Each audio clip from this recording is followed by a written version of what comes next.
"Hello boy, you look upset. Who do you have to kill today? You look like it's a really bad person," said Fred Alexander, seeing the face of his serial killer son, who had just teleported there. He looked murderously livid as he walked up to his father holding a newspaper.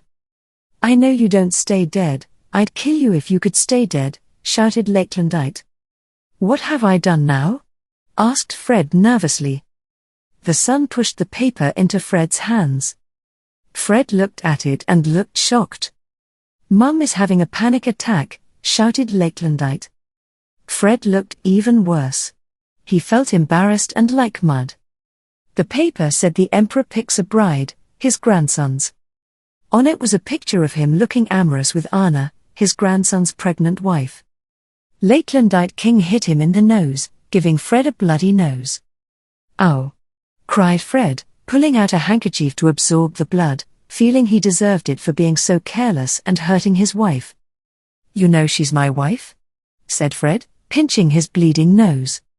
Fred was a time traveler born as his grandson. "That's why I'm angry. You should have protected her," said Lakelandite. "We thought we were alone," said Fred, remembering when the photo would have been taken by the place in the picture. "You obviously weren't, you blind old grouch," said Lakelandite shortly. "Obviously," Fred agreed sadly. "Do you actually think I enjoy having to see you together like that?" stated a disgusted son. "It wasn't as bad as it could have been," said Fred. "Ew. Don't make me think," snapped Lakelandite, trying not to imagine it getting worse but failing. He looked ill. "Where is Blake?" asked Fred of his younger self, who was also a time traveler who was posing as his grandson. "He's looking after Mum," said Lakelandite. "I should go see her," said Fred. "No, half the press in town are picketing her house," said Lakelandite. "I could teleport there?" said Fred. "There is no one the press want to see there more than you," said Lakelandite. "Oh yes, her house is a fishbowl," said Fred sadly. "I don't think that your seeing her will help," said Lakelandite. Fred was at home. He left to go to work outside his house. He found the other half of the press in town. They saw him as the game to hunt. He felt like a hunted animal.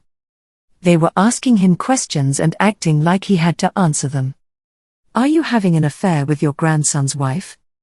Are you the father of her unborn baby? Did you actually think you'd get away with having an affair with your grandson's wife? Did her husband know you were having an affair with his wife?" The press shouted at him, "Please let me through, I have to go to work," was all Fred said as he tried to get to his car. The answer to their questions, if he cared to answer them, was yes, but Fred wasn't a fool enough to tell them. He arrived at work at a theater in the city expecting trouble. He got it. He was a famous stage magician. There were murmurs when appeared on stage.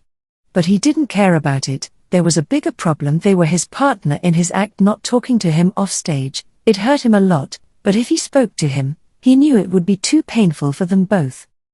His partner Val was Fred's son and Blake's father, and he was a good father, not that Val knew Blake was Fred. Val, who had been a good son, now treated Fred with disgust and annoyance that he'd betray his own son, Fred's grandson. Fred felt this as a knife to the heart. And was so distressed, he spoke to him. "Val, we have to talk. I can't hold back the truth from you any longer," said Fred. "How could you do this to my son, your own grandson? He loves his wife, and you stole her and made him think your baby is his. I am very angry with you," said Val. "It is not what you think. It," stammered Fred. "Tell me your excuses, I won't believe them," said Val shortly. "You're not the only one angry with me. Lakelandite wanted to kill me, but he knows my secret, so he didn't try to kill me," said Fred through tears. "Secret?" said Val curiously. "I've wanted to tell you 1,000 times since I found out myself, but I couldn't tell you," said Fred nervously. "What is Dad?" asked Val, not sure what he was talking about, but Fred was so distressed. "Anna is my wife," said Fred. He was having a problem talking directly. "No, she is Blake's wife," said Val. "I found out who I was before I was Fred," said Fred. "What? You never knew who you were, you just appeared with amnesia," that's good for you to find out where you came from, said Val. Dad? Said Fred, hugging his father.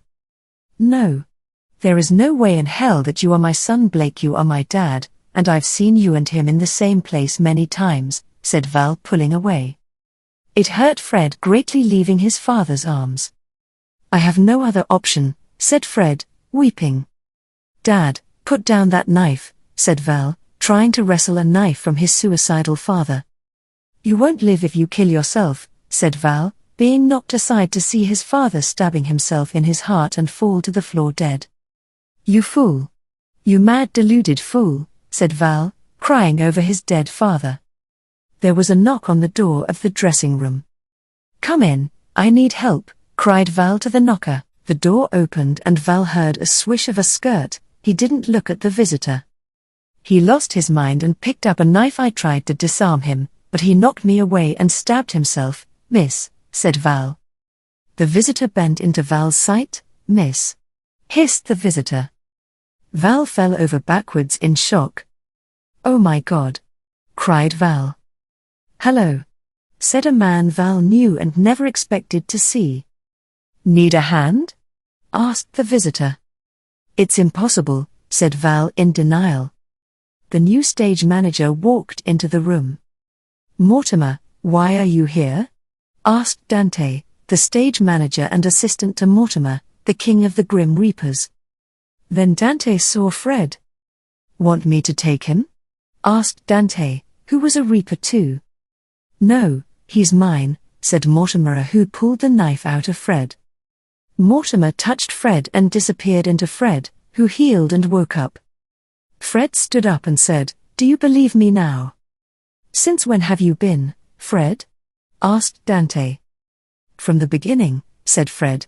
I didn't know that for a while, though. I wondered how Fred appeared in the afterlife alive that time you were looking for Lakelandite. He's your son, and wait, so is he, said Dante. How are you your grandfather? I don't know, said Fred. Dad, you're Blake. Thanks for telling me, but could you have skipped the Hari-Kari? Said Val. I had to die to show you who I was, said Fred. That's why Lakelandite couldn't kill you, said Val, remembering what happened in the room. It was hard to believe even with him coming back to life like Blake. You saw the paper too, I take it, said Val. Yes, I don't commit Hari-Kari for nothing, Fred said. Did you see anyone in the room who could have taken your photo? Asked Dante. We didn't see the photographer, we were alone, in a closed room, Fred said. How come you didn't see the photographer? Asked Val. I don't know, said Fred. I think your photographer was a magician, like us, said Dante. Why would a magician want to hurt you? Asked Val.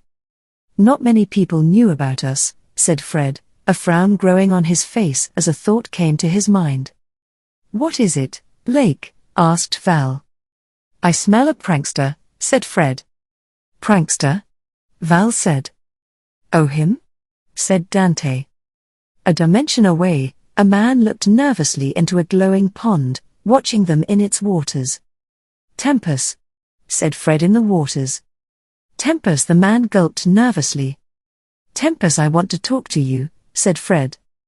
A portal in time opened in the dressing room. Fred walked in it and walked out of a portal where Tempest was. Hi boy, said Fred to his other son, Tempest. Hello, Dad? Is everything going well? Asked Tempest timidly. Stop playing the innocent boy, you know what is going on, said Fred, looking at the water. He saw Val and Dante talking in the pond. Got you, said Tempest nervously. That you did indeed, boy, said Fred. Can you undo it now? Your stepmom's having a panic attack. Fix it for her, at least you had your laugh. Okay, said Tempest. I'll send a note to the press saying it was an I made a prank picture. Thanks, said Fred. Seriously, I will go back in time and tell myself the prank won't work, and I won't do the photo prank. I regret it now. Mum's really upset, said Tempest. And he did, and time reverted as it was. No one knew what happened before. When Fred returned to where he left, only Fred and Tempest knew what happened. Fred visited Anna and Blake, and their house had no reporters there. Anna was well and was happy to see her husband. 1608 words. Fred is shocked one day to be given a newspaper by a livid Lance. Lance shows him the front-page article about the Emperor Fred finding a new woman, his grandson's wife, and there is a picture of them together. Blake is comforting Anna, who is having a panic attack. Anna and Fred are treated like monsters for their scandalous affair. But what they don't know is she is his wife. He is a time traveler who was born as her husband, Blake. The photographer was a practical joker tempus.